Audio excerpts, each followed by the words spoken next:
পরিণত হয়েছে। বাংলাদেশের মানুষের হৃদয়ে আওয়ামী লীগের কোন স্থান নাই।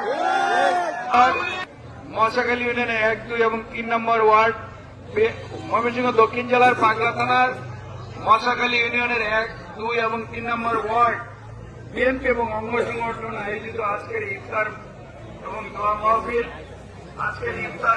মাহফিল, যারা উপস্থিত হয়েছেন সবাইকে আমি আমার অন্তরের অন্তঃস্থল থেকে আন্তরিক ধন্যবাদ এবং কৃতজ্ঞতা জানাচ্ছি।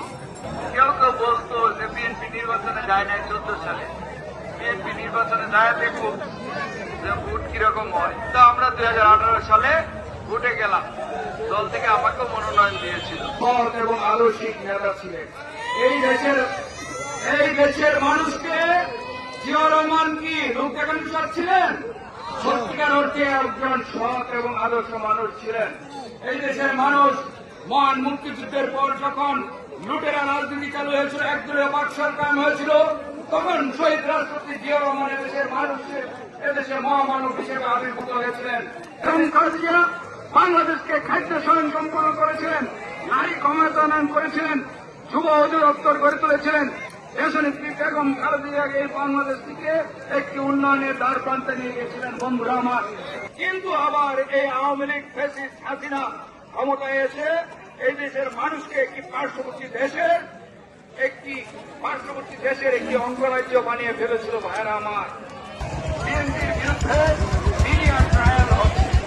বিএনপির নামে পত্র পত্রিকায় টিভিতে বিভিন্ন মিথ্যা গুজব, বিএনপির যারা জনপ্রিয় নেতা তাদের নামে বিভিন্ন রকম নানা গুজব এবং আশেপাশে বিভিন্ন মিথ্যা অপপ্রচার চালাচ্ছে। ভাইয়েরা আমার, বিএনপির নেতা কর্মীদের উদ্দেশ্যে বলেছেন, দয়া করে আপনারা এমন কোন কাজ করবেন না যাতে করে আমাদের দলটা এদেশের মানুষ অপছন্দ করে, এমন কোন কাজ করবেন না।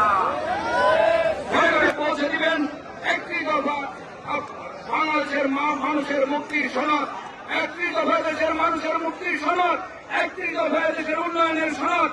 আমরা বিএনপি ক্ষমতায় গেলে ঘরে ঘরে ফ্যামিলি কার্ড দিবে, ঘরে ঘরে আপনার ফ্যামিলি কার্ড দিয়ে প্রতি মাসে নিত্য প্রয়োজনীয় চাল ডাল সবকিছু বিনামূল্যে পাওয়া যাবে।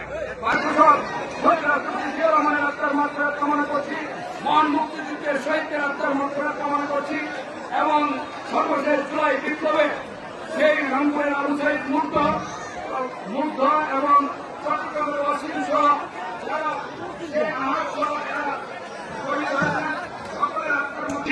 এবং সর্বশেষ আমাদের কবির পাকা দানার কবিরের আত্মার মাগফিরাত কামনা করছি। আপনাদের সকলকে ধন্যবাদ